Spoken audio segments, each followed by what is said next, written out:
a couple. Great. I'm gonna let people in. Are we okay with that? Yep, that's fine.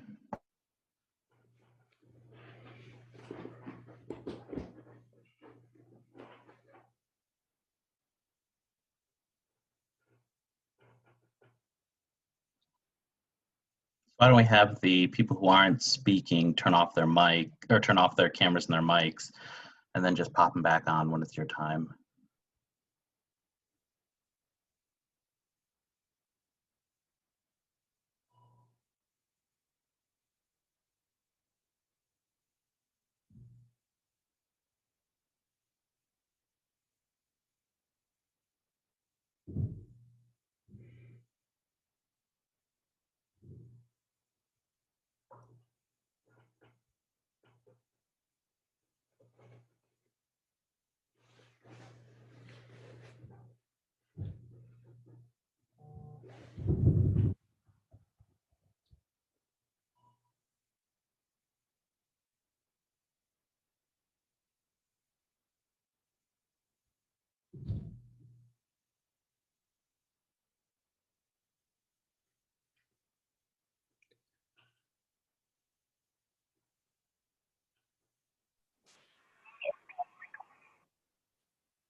We're going to begin shortly. We're just going to give a few more moments for everyone to get logged in.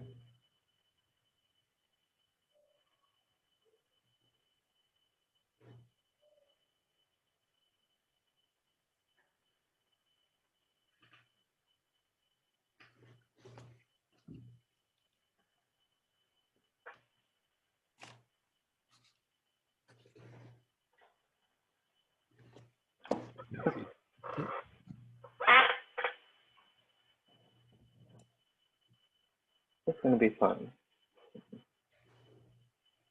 Okay.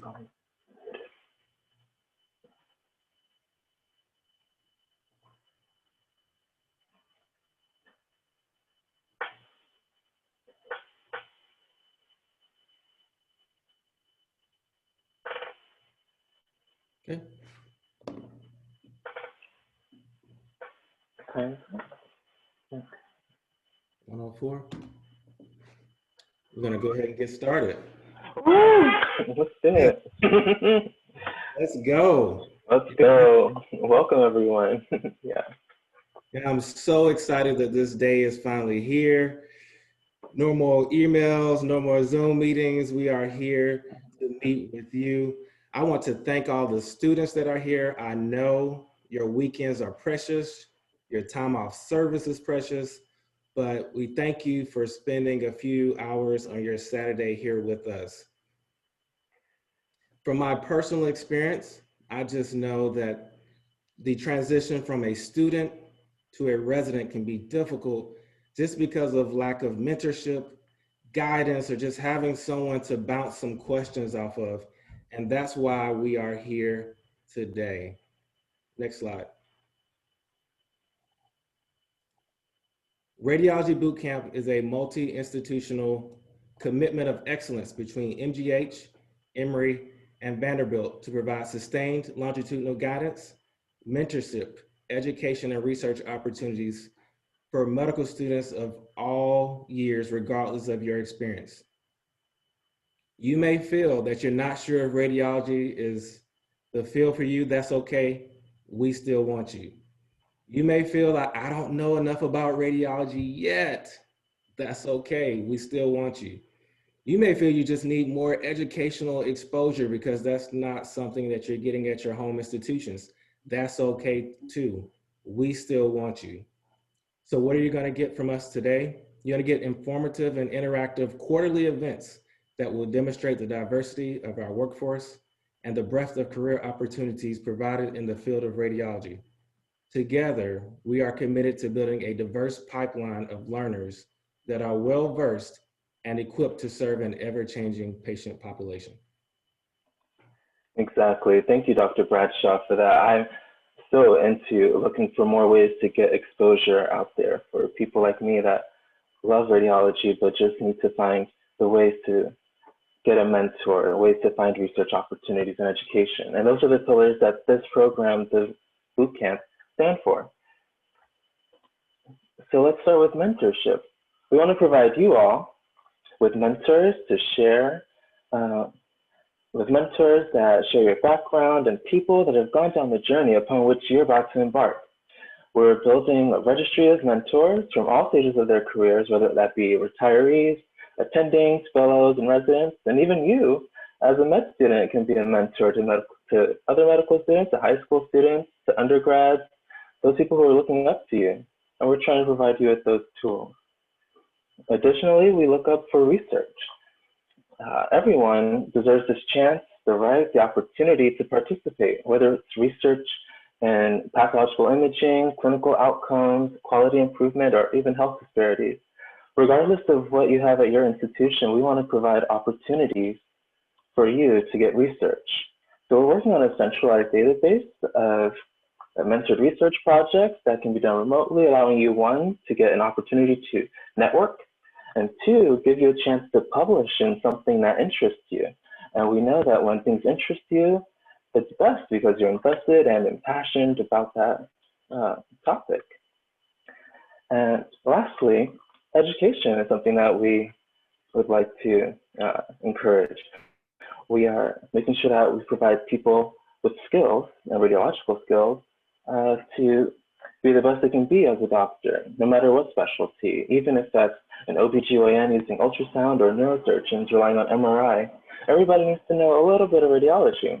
And to address that, we're going to be having these quarterly seminars in which we'll discuss topics of your choice. We'll be able to explore areas of radiology and see how it has such a big role in patient care. So who are we? Next slide.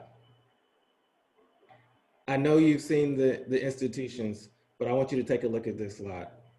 First off, I just want to thank Dr. Chundy who really spearheaded this effort and brought us all here together today. But take a look at this entire screen, and what you'll see is a great diversity of individuals in terms of their gender, their ethnicity, and their location.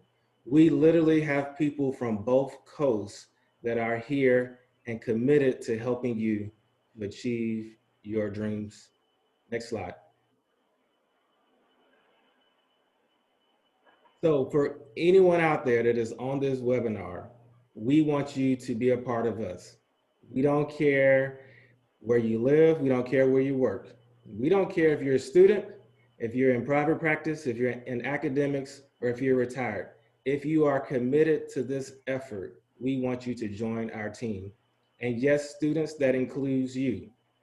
I know many of you are sitting there and thinking, I am here because I need this information, but you can really help us. You can let us know what you need to know so that you can be the best version of you. But also, as you go through this interview process, you can give us some feedback in terms of things that we could potentially do differently. And please, once you're done with this whole process, consider joining our team so that we can build on the number of people that are committed in this work. Diversity is something that cannot be done by a few people. And I'll just share a secret with you. The more people we have that are committed to this work, the better programming we can put on, the more frequently we can do programming, and the more one-on-one mentorship that we can provide. So I encourage everyone to consider joining our team. You can click on that website and go to the Radiology Bootcamp website and click on About Us and send us an email if you are interested in joining us. Adeline? Yep.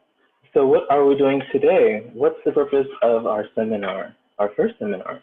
Well, we're trying to help applicants like you successfully navigate this interview trail. And when it comes to interviewing at different residencies and determining if they're a good fit for you, unique challenges may arise for candidates who are underrepresented in medicine.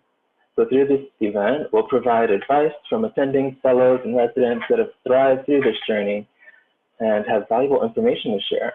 And while it may seem that this talk will be geared toward fourth-year students, everyone thinking about going into radiology, thinking about going into medicine even, will benefit. So let's take a look at today's schedule. After the intro, we'll learn about how to optimize our tech for interviews with Dr. Gupta from Mount Auburn. Next, we'll talk about gender diversity in radiology with Dr.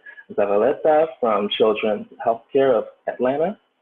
Next, we'll get some tips on how to navigate mentorship with Dr. Davis from Emory, which will be followed by a panel of attendings where you can ask questions, and we'll be going through the questions that you all sent in, some of them, through the registry, the pre-registration, during the resident and fellow panel that follows. Some closing remarks will follow, and then we'll be on our way. I just want to add that we're working with Future RadRes, and they're providing virtual interview opportunities for interested applicants. For those people who are thinking about going into diagnostic radiology, interventional radiology, nuclear medicine, this will give you a chance to practice interview skills and optimize your video settings and much more. The interview dates are going up until the 18th. They are completely free of charge and will be with current radiologists from across the country. If you look up there at the top, there's a QR code that you can scan, and on the bottom is a sign-up list. So sign up now if you haven't. And so to get the show on the road, let's start off with Dr. Gupta. Thank you all, and enjoy.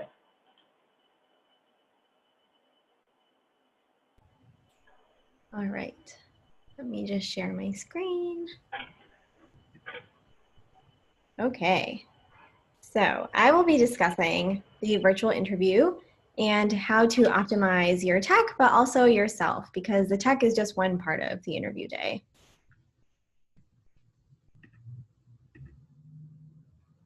So today's agenda involves going over the tech. We also want to review the pre-interview dinner, the actual interview, and then of course, post-interview communication. So what do you really need for your interview, for your virtual interview. You're going to need a computer or a laptop or some sort of way to do a video call. You're going to need a webcam. You're going to need a microphone. You're going to obviously need an internet connection, and you're going to want some lighting to help you out in the process. And why does it matter? You know, like what is the purpose of all this? Well, you really want your interview day to go smoothly. You really only have like 20 minutes to make a great impression. If you have a tech issue, that's going to cut into your time. You really want to set, you know, you want to make, what am I trying to say? You really want to put your best foot forward. And so that means maximizing that time, making sure you have no tech issues. You can have a great presentation, including your background, including what you look like, your attire, and you want to have your answers prepared because you want to make the best impression that you can in that time. So talking about the internet first and foremost, I included these numbers here for Zoom, Microsoft Teams, WebEx, to show you that the numbers that they require for your internet connection, they're really low. And honestly, it's more about internet stability. So make sure that you're in a place where you have a really stable internet connection. I find that the internet provided by schools or universities tends to be more stable. It doesn't drop out as much as my home internet connection, but that could be unique to your situation. You can also consider using a public location like a coffee shop or a library, but of course you want to maintain social distancing, and in public locations, you don't have quite as much control of the lighting and the ambient noise. And you also want to make sure that you have practice in this location. So whatever it is, the bottom line is you want a stable internet connection and you want to minimize the interruptions and any ambient noise that you can. When it comes to AV, you want to use something that's going to make you look the best. So I tend to just use whatever's built into my computer, but I know that some laptops don't have that. And also it might be broken, right? If you have an older laptop or if you dropped your laptop or whatever it is. So you can always find options online. You can really get nice webcams and microphones for a pretty affordable price on Amazon, but I just tend to use whatever's built into my laptop. And then you have the option to use headphones. And the reason I'm specifically talking about headphones is because I actually get a lot of questions about whether or not to use headphones. So should I use headphones? I say, yeah, why not? If you need it, if you don't have a microphone in your laptop or whatever device you're using, if you don't have a good speaker and you can't hear the person that you're talking to, or you have too much ambient noise, these are all reasons to use headphones. And I would suggest using small in-ear headphones rather than over-the-ear headphones because, as we'll get to later, anything that's in the view of the webcam will become a talking point. And so you don't want to detract from you. You want to keep it minimal. But no, I don't think it's unprofessional. I think if you need headphones, by all means, use them. This brings me to lighting. Now, optimally, the lighting should be in front of you and it should be at eye level, and you want to have lighting kind of all around you. So that means that if you have a single form of light, you want it to be directly in front of you. And if you have two forms of light or two sources of light, you want it to be kind of at 45 degrees next to you. So your options really include large windows. You can use a ring light, which you can also get affordably on Amazon. You can use desk lamps. That's actually what I did. And you can get them for really cheap online if you don't already have one. And of course, if you really want to go all out, you can get professional lighting, but I don't think that's necessary at all. I think that whatever you have is probably enough. So here are some examples of lighting. You can see that here on the right, or the radiology right, or the actual left, is a man sitting in front of his computer with windows directly in front of him. And that's good. That's exactly what you want. The girl on the other side has windows behind her. And in fact, that's going to make her look dark in her webcam. And I know that we all grew up in the selfie age, so we probably all already know what good lighting looks like, but in case you don't, this is what you want. You want lighting in front of you and not behind you.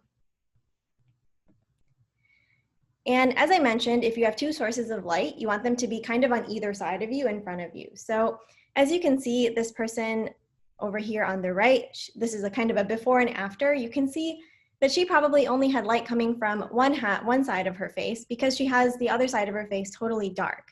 And when you use two sources of light in front of you, you can see that that gets balanced out really nicely. And so always make sure if you're going to use two sources of light that it's kind of 45 degrees to your face.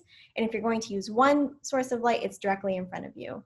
Honestly, I don't think that there is a right or wrong answer. And as I mentioned, you want to make sure that your lighting and your webcam are both elevated.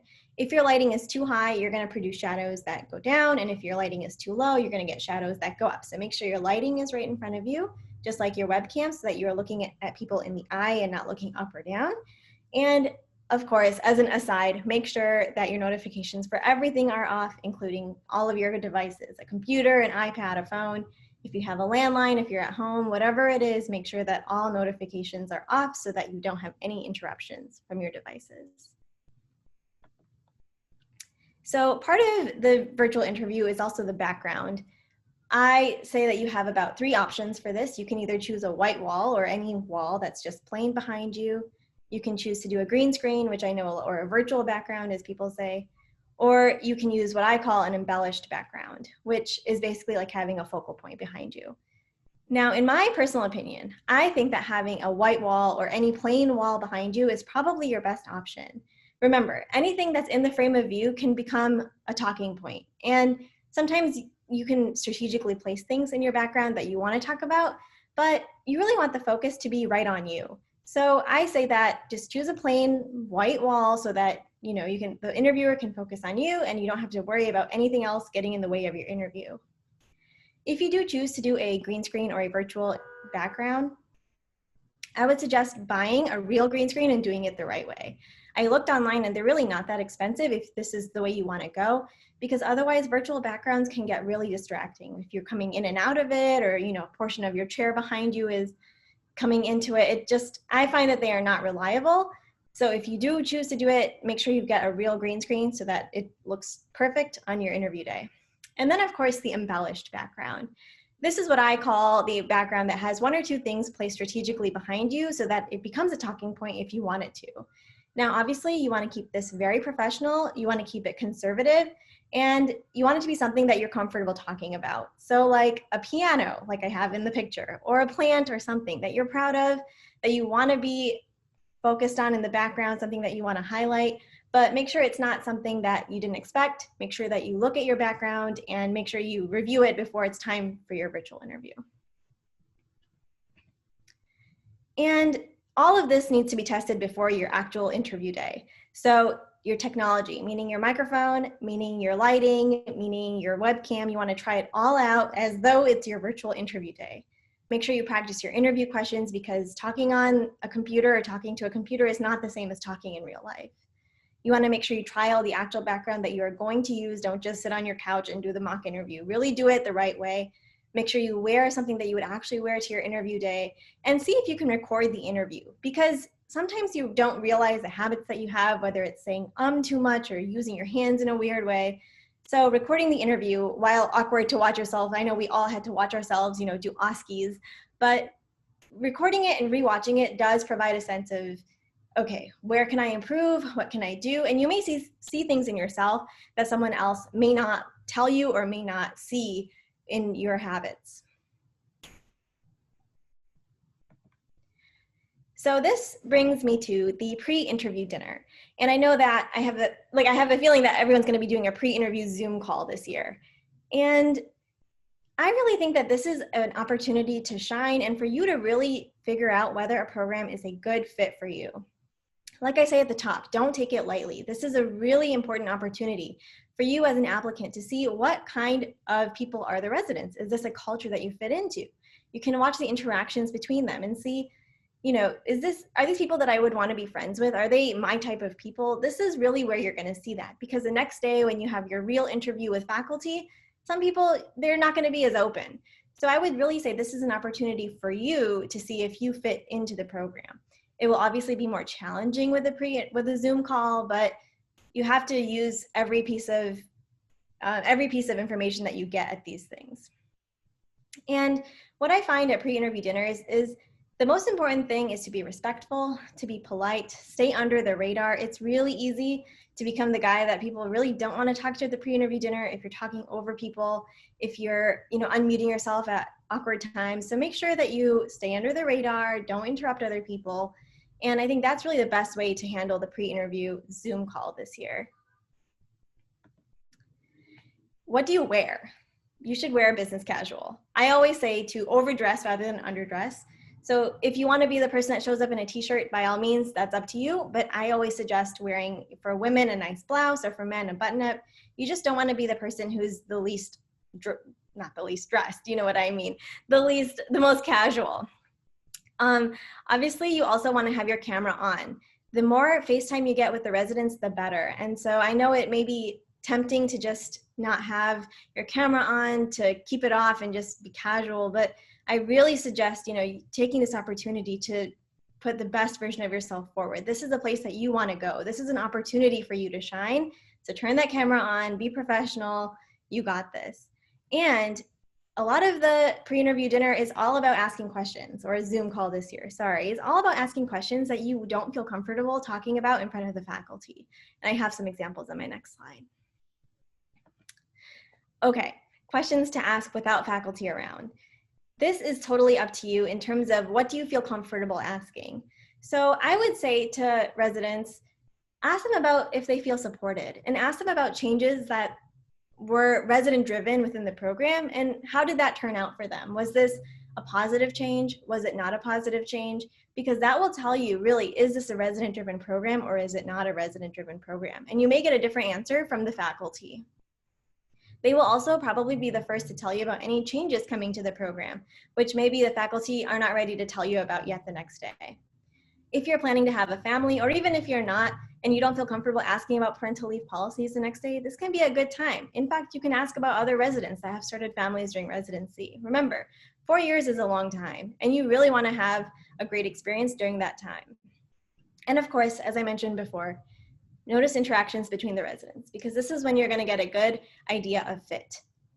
At the bottom, I said, remember, this is part of your interview. Remain professional at all times. After your pre-interview Zoom call, more likely than not, the residents will probably take some notes and make sure that they convey how they feel about you to the program director. So make sure that you remain professional at all times. Finally, we're getting to the interview day. Now, I say, the best thing you can do for yourself is to be prepared. So what should you have within reach? You definitely should have a mirror. You should have some sort of, if you're someone who wears cosmetics, if you want to touch up at some point, because it can be a long morning. You're going to want something right there next to you to grab it. Hairpins, hair ties. I know for me, fiddling with my hair is something I do all the time. So having something right next to me is the best thing I can do for myself. Now, I included a phone or a tablet, because what if your internet goes out? You want to make sure you have access back into the interview at all times. Also, have a copy of your ERAS or your CV, because in between interviews, then you can kind of flip through and see what you could talk about, what you want to talk about, etc., and whatever talking points you had already written down. Of course, a glass of water, because you can aspirate at any time, and it's always better to have that water next to you. Coffee, if they're going to make you sit through a lecture, make sure you have coffee. You don't want to be the person who's falling asleep. And of course, headphones if your mic or something goes out. These are all things that you should have within reach without having to get up and leave your seat. Okay, what do you wear? Obviously, wear what you would wear to a real interview. That means pants, that means a blazer for both men and women. And I always suggest being conservative. Now, radiology is a pretty conservative field, I would say. It's changing slowly, but it's still pretty conservative. And you don't want to create any attention to you that would be viewed negatively. You want everything to be kind of understated so that all of the attention is on what you're saying. So whether that's, taking off big jewelry or not wearing a lot of makeup that would really deter from yourself. Now, obviously, I don't think that not being yourself is the right answer. So if you're someone that wears red lipstick every day, you should totally do that. But it's not the day to try out a new amazing makeup look. It's not the day to try out, something new. I would say be conservative so that all eyes are just about what you're saying. And maybe I'm causing a lot of anxiety in you, and I hope that's not the case. So what are interviewers really looking for? And really what we are looking for as a resident who has interviewed other people, what we're looking for are just people that are here to work hard. We want people who are gonna work hard, who are team players, who could I easily switch call with? You don't want someone who's difficult to work with.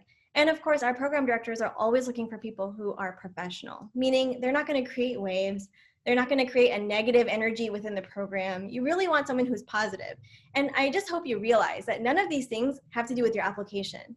These are all things that you convey on the interview day. You want to be someone who's hardworking, you show up, you're on time, and you show that you're a team player. And these are kind of my favorite interview tips. So I mean, everyone knows that we love talking about ourselves, right? Everyone loves to talk about themselves. So look up your interview in advance, because you might find out that they like to do research in a specific thing, they have a certain hobby, whatever it is they put on social media, and try to work that into your interview. I mean, hey, that's not cheating, that's, you know, doing your homework. And of course, bring every answer back to something about the program. So if they ask you, tell me about yourself, well, bring that answer right back to like, well, why would I become a good candidate for your program? If you get into murky water or you start to ramble, just pause, take a break, take a breath, it's okay. And when you're asked about your failures, make sure that you tie it back into how you grew from that experience. If needed, you can always use sticky notes for talking points. If you tend to get distracted or you tend to ramble, put them on around your monitor. This is an advantage of virtual interviews, is that you can do these things without anybody else knowing. Here are some commonly asked interview questions. I'm not going to go through all of them, but I do want to just highlight the question of why do you want to come to this program? Because I really feel like a lot of people answer it wrong, and I think that this is where you can really shine. The answer is not because I want to go to a small program, if you're interviewing at a small program, or because I want to go to an academic program, if you're interviewing at an academic program. You really should do some homework and figure out exactly what it is about a program that made you apply there. Is it something that you saw on social media? Talk about it. Is it something that, you know, like a track or a specific research interest that you have? Talk about that. Those are the things that we really want to see. Just saying like, oh, I want to be, you know, I just have like some generic interest, that's great, but we want to know specifically, why did you apply here? And when they say, tell me about yourself, make sure that you use it as a time to shine. This is not the time to, you know, be humble. You don't want to be someone who's not talking about their passions and their achievements. Make sure you tie that in, because you want to make yourself look amazing that day.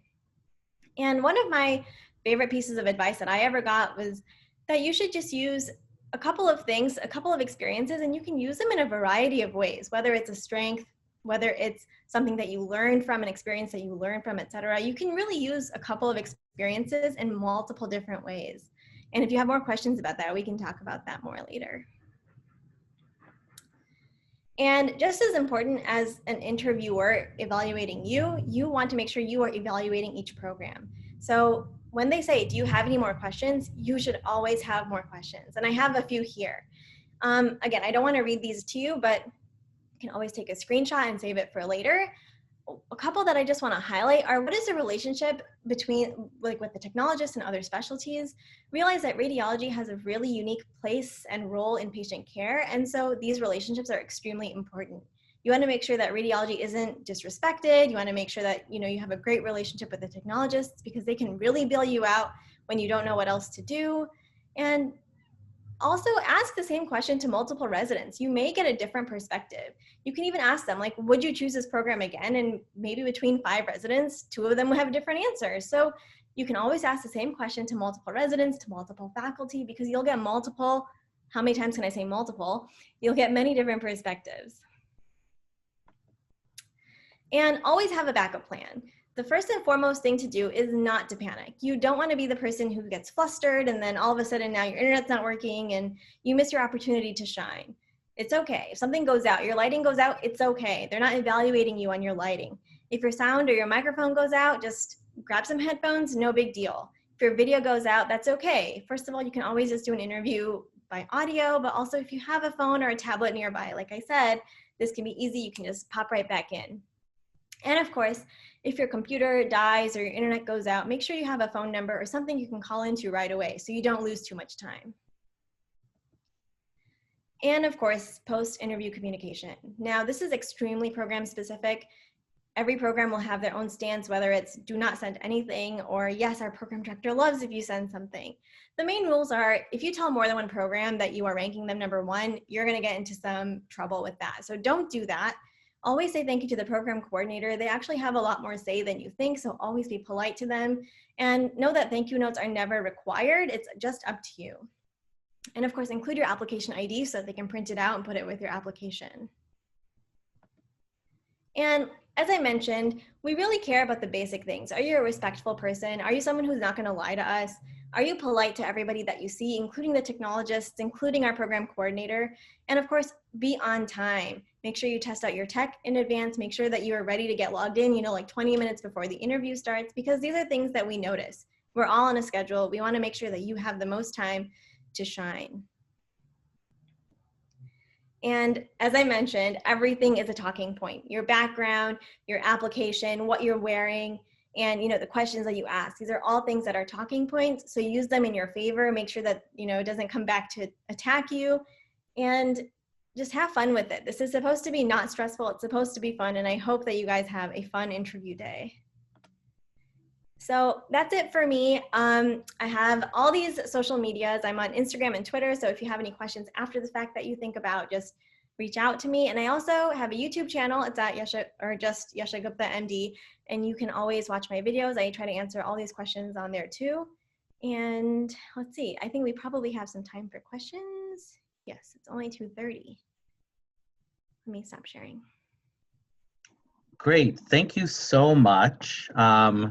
Interesting, as we were talking about tech stuff, my camera just decided it doesn't want to turn on. Always happens that way, I swear. I don't even know how to stop sharing right now. Yeah. Oh, it's at the top of your screen in the little right corner, kind of like in the middle. There we go. There you go. So we had some great questions, and thank you so much for coming. Thank you so much for talking with everyone about this. So here's a question. If we already completed a practice interview, are we allowed to sign up for a second interview, or is it really meant to just be one session? So, and Jessie, I think she's here, can always correct me, but I think that you can sign up for more than one if you want to. All right, great. Here's a question. Should we ask about COVID? Yes, I think that that's a really great question to ask, because everyone was wondering about wellness and if the residents were taken care of and how did the hospitals protect us, et cetera. I definitely think that's a question you should ask. And we as residents should be prepared to answer that question. Absolutely. I do not think that you should be afraid of asking that question. And that could be one, if you're nervous, you can ask about at the pre-interview Zoom. You can say, like, how did things change with COVID? And I'm sure every program will have a different answer. All right. And then when we are answering the prompts, tell me about yourself. Is it okay to reiterate some content from our personal statement /ERAS? I don't want to be redundant, but do we try to include our most important experiences in our application? I don't think that anyone has to worry about restating things from your application. Your application is meant to be all-inclusive. So honestly, trying to form answers that are not in your application would probably be challenging. And as far as reiterating things that are in your personal statement, you're going to realize as you go through the interview cycle that, like, I don't think that every interviewer will read your personal statement. There were things in my personal statement that people were like, oh, really? And I'm like, yeah, it was in my personal statement. But people don't always read it, and you can't blame them. Like, we're reading so many applications. So yeah, totally mention things that are, even if they're in your application, even if they're in the second paragraph of your personal statement, because chances are they may have just skimmed it and they may not even have registered it. So if something is important to you, make sure you make it known that it's important to you. I will say one of my interviewers actually didn't believe me when I told them about my educational background. So what? You'll be surprised what people will not read. Do these tips apply to all specialties? Yes. I don't think anything in there was radiology specific, actually. Unless there's a specialty that does interviews different, but I don't think so. I will say that radiology is known to be on the more casual side of interviews, and I think surgery and even medicine might be a little less laid back, but obviously I only interviewed for radiology, so I can't speak. Oh, here's a great one. Did you get any like brain teasers or math questions or things that you needed to study before? I didn't. Did you? I received one question, which was a like a statistics question, which I didn't know the answer to, but I kind of, in that case, the teaching is typically just tell them how you would approach the problem. It doesn't really matter so much if you get it right or wrong. I was also asked what an object was on an attending's desk. He had something called a tesseract, which is a 3D projection of a 4-dimensional cube. And the only reason I know that is because there was some children's book that talked about this object once, and I was like, oh, that's a tesseract. So, you know, every so often they'll try to slip you up, but at the same time, don't worry about that stuff. I will say I heard when I was interviewing that one program made them do like a Where's Waldo. Oh. I don't know how to study for Where's Waldo, but I did hear about that. So. And so, you know, I would say that no matter where you go to radiology residency, you're always going to then go to a fellowship. So it's not the end of the world if you don't get into what you think is going to be your be-all and end-all residency, because it has very little bearing on where you can go to fellowship, because the world gets so much smaller from residency to fellowship. Will more mock interview spots open up? That depends on if we get more residents and attendings to sign up. I think we'll keep trying to get more spots. I know that these are questions we can ask Jesse also. Jesse Conyers was the one who set all of that up. So thanks, Jesse, for that. That was awesome. And we can make a big push. Yeah, we can. I was going to ask if I could talk about what you were just talking about with like, if you don't match where you want to match. Oh, yes, of course. Yes, feel free. Oh my gosh. I totally agree with that. You have to realize that like the person that you are is bigger than just the program that you go to. I go to a program with only 3 residents per year, and I'm pretty sure that like most people have never heard of Mount Auburn until you're getting to application time. And it doesn't matter. You want to go somewhere where you feel like you fit, where you feel like you just vibe with the residents, but it totally does not define your career. You can, as Dan mentioned, you can end up anywhere after that anyways. So don't worry about it. It's really interesting from a Boston specific standpoint. There's the Boston Medical Center, which is run through BU. You know, sometimes, or at least when I was applying, there was this kind of view of it where, oh, well, it's a program that maybe doesn't have as much money or doesn't have all of the nice things. But truth be told, all of the best fellows come out of the BU program. So it's one of these things where just this you have to look beyond the public perception of something and really look at like, what are the residents going into fellowship talking about? Where are they matching for fellowship? Totally. Are there questions that you think may come off as standoffish and possibly red flags to residents and or attendings? I want to say yes, because I think there are questions that people ask where you're like, that's weird. I know that whenever people ask like, how much call do you take? It's never meant to be as like oh, you take so much call and I don't want to be somewhere where there's so much call. So whenever you do ask a question, make sure that the reason why you're asking the question is clear, just so that it's not like, oh, do you not want to work hard? You know, those are the people that we're trying to avoid. We want people that are excited to work. We want to make a fun environment. I'm trying to think specifically of questions that would be. People tend to ask the, oh, do you get your lunches paid for question? And that's kind of like an up in the air one. What's your take on that question? I mean, honestly, I just wonder like where you're coming from again, because is that really something you're going to use to rank programs? You know, like, is that really something important? That's ultimately, I feel like what it comes down to is your fit. Did you jive with the residents, and is it in a geographical location that you want to go to, or do they have the interests that you want? The things about call and the things about like lunches paid for and not benefits, but like, you know, salary and things like that, I feel like they're less important. But I also realize that when you're going through the interview process, you may not know what's important yet.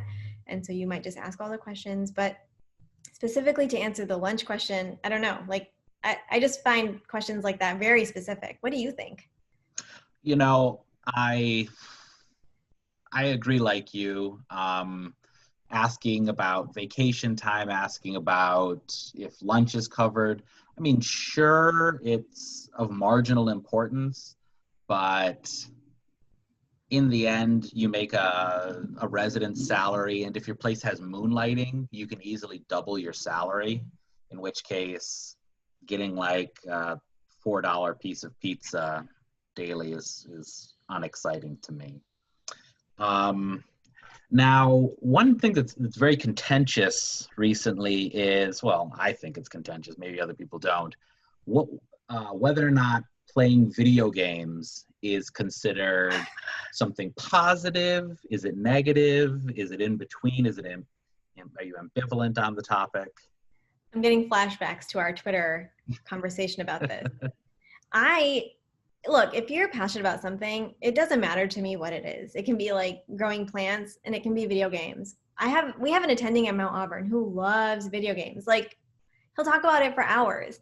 And it doesn't matter to me because clearly you've gotten through medical school and you've gotten through whatever you need to get through to get to this stage. So clearly you can balance, work and your hobbies. So to me, it doesn't matter. I think if you have a hobby, that's great. But I think you have a differing view on this. No, I mean, I wouldn't say a differing view. Since I'm a little older, when I was coming, very slightly older, when I was coming through undergraduate and then graduate school and then medical school, people had this view of video games as like a waste of time.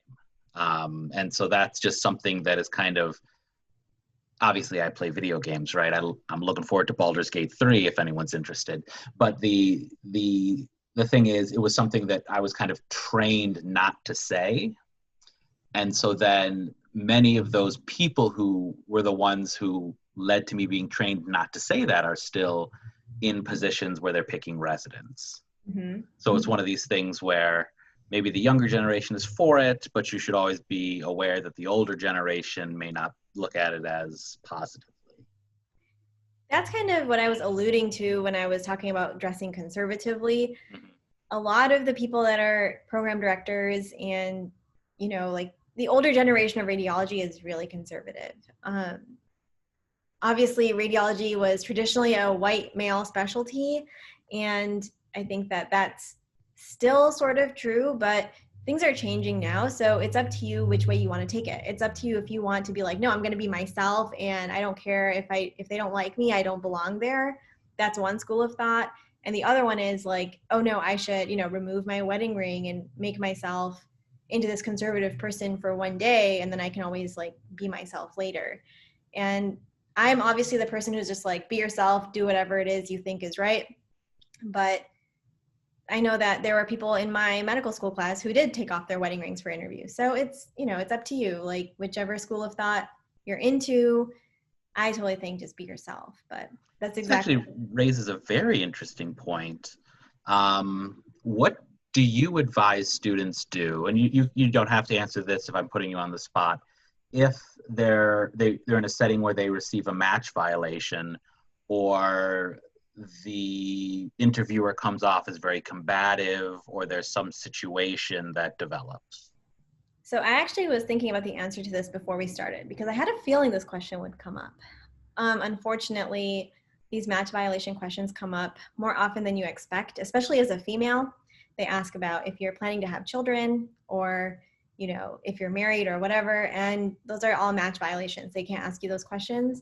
And honestly, I would say you have like two options. You can either answer the question and move on with it, or you can express yourself and be like, I don't feel comfortable sharing. And then honestly, if it's a place that, unless it's a place that you love and you want to go there no matter what, I would, remember that when it comes to ranking time and not rank that program highly, because they shouldn't be asking you questions like that. They should respect you enough as a person not to ask you questions like that.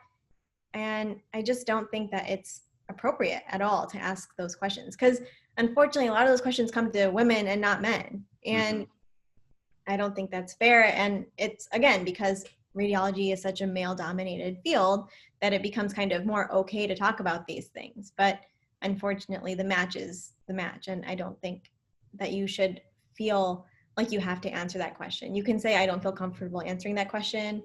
You can say, I'm not sure of my future plans, whatever it is, but just remember that and make a note of it so that you remember when it comes to ranking time. Fair enough. And so what is your advice for addressing a low step 1 score, sub 215 in an interview? So I wonder if you already addressed that in your personal statement, and they may ask about it, and just focus on how it made you like a better person. What did you do differently for step 2? If you have like, you know, a big score jump, focus on how you grew from that experience. Like, did something happen right before it? Or maybe you just didn't know your study style well enough, but now I know this about myself. I'm even more prepared for step 2, step 3, etc. And this has taught me X, Y, and Z about the experience. And I know I'm going to be a great resident because this experience happened to me and I'm even more aware. Things like that. You know what I mean? If it's in my personal statement and they don't specifically ask about it, should I bring it up or should I just let it go? Let it go. Don't talk about it. With regards to virtual interviews, do you have any insight on whether there will be an all-day affair? What can we expect on interview day / what are your residency programs doing?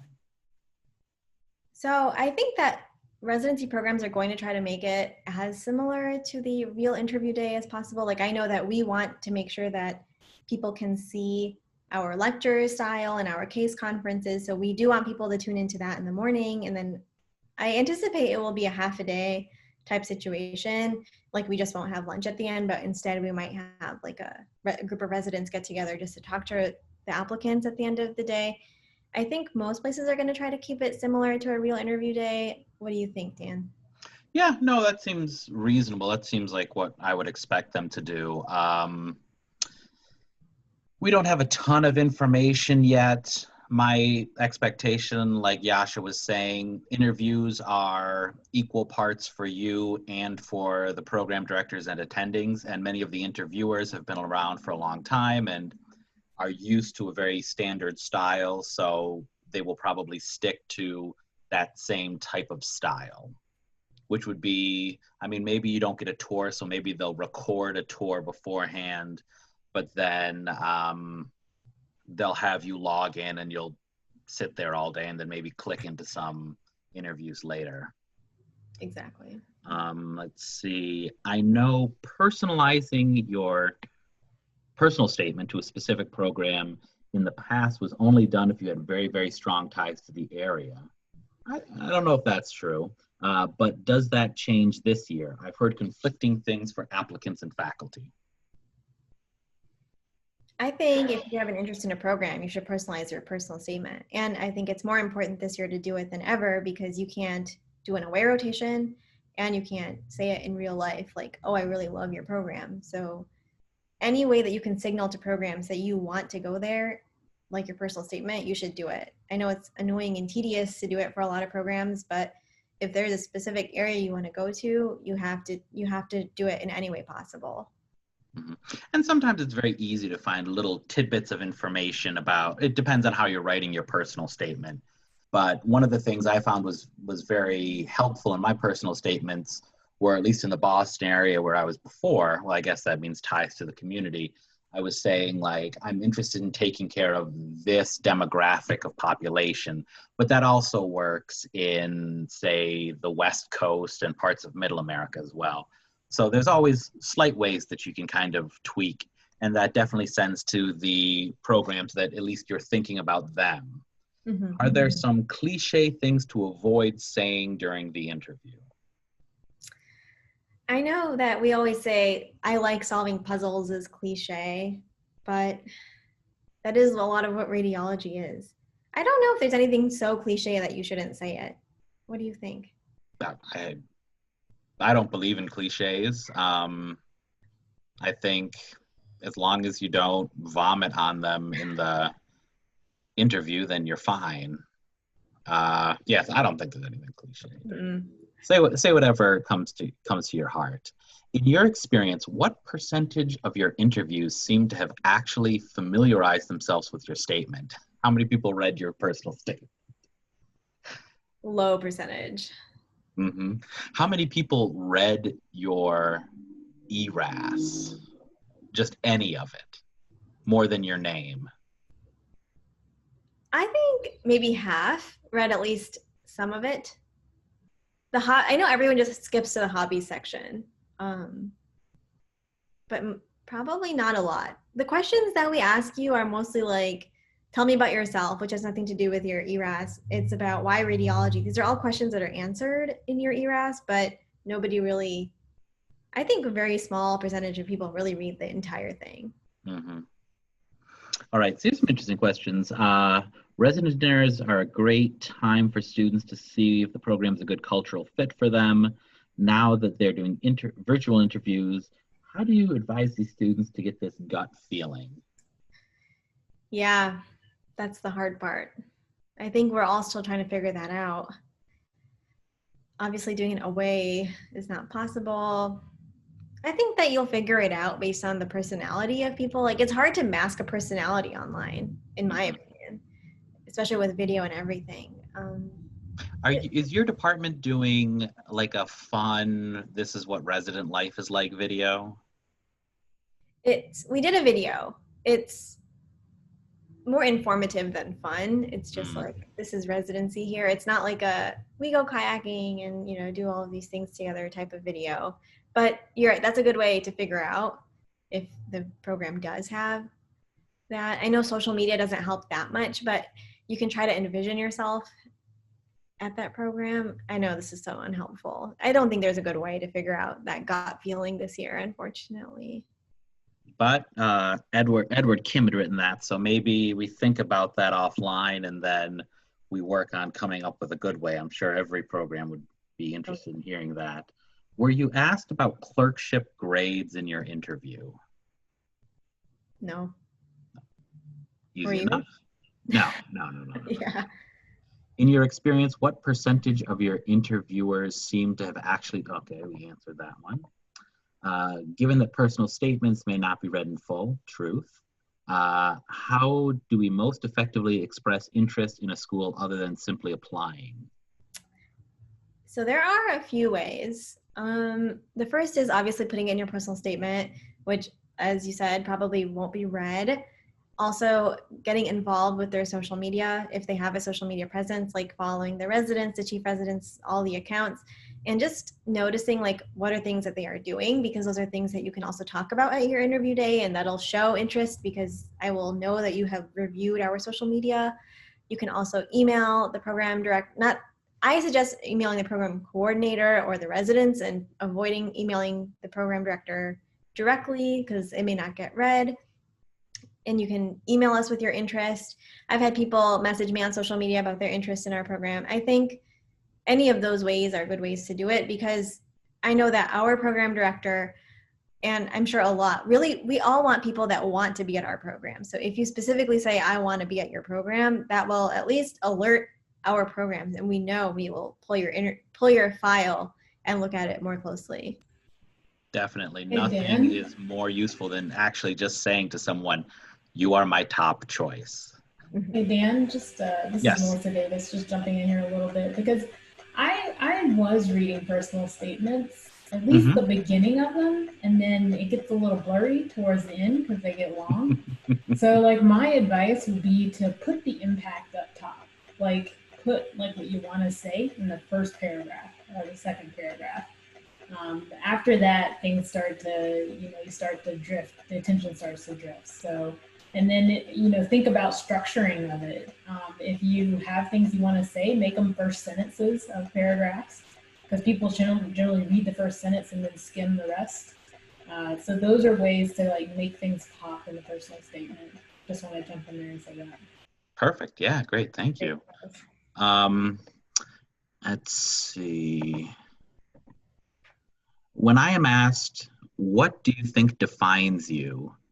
How to answer that, since there are so many experiences that collectively make one's personality. That's fair. I think this will vary from person to person. If you are someone that had like one defining experience and you figured out exactly why you want to go into medicine and radiology from one experience, then you should talk about that one experience.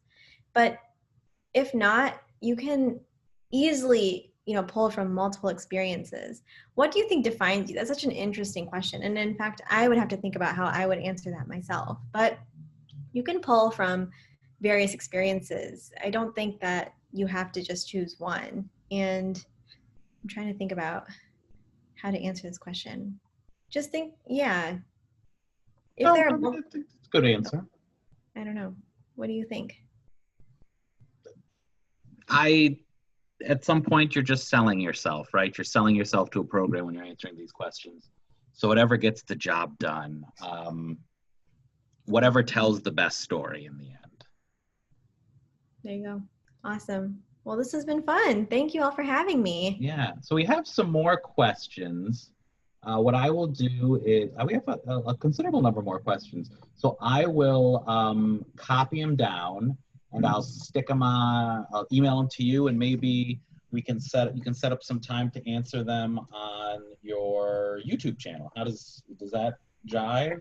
Oh yeah, totally. Let's do it. So if you guys have more questions, just put them in now so we can get to them at a later date. So thank you so much. I'll call you Dr. Gupta.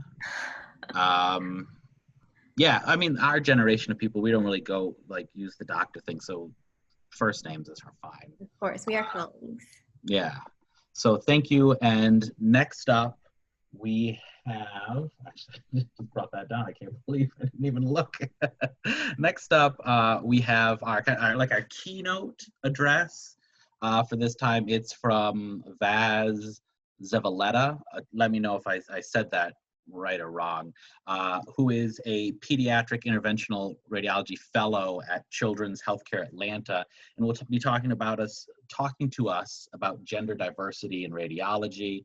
Vaz, I think, went to Houston for undergrad, and then did an MD PhD in the Rochester area, University of Minnesota, and Mayo, and is now in the warm land of Emory. So thank you very much for that. Yeah, thank you. Let's see if I can, I'm doing the lighting all wrong. So let's see if I can. Oh, let me really quickly stop and restart the recording so it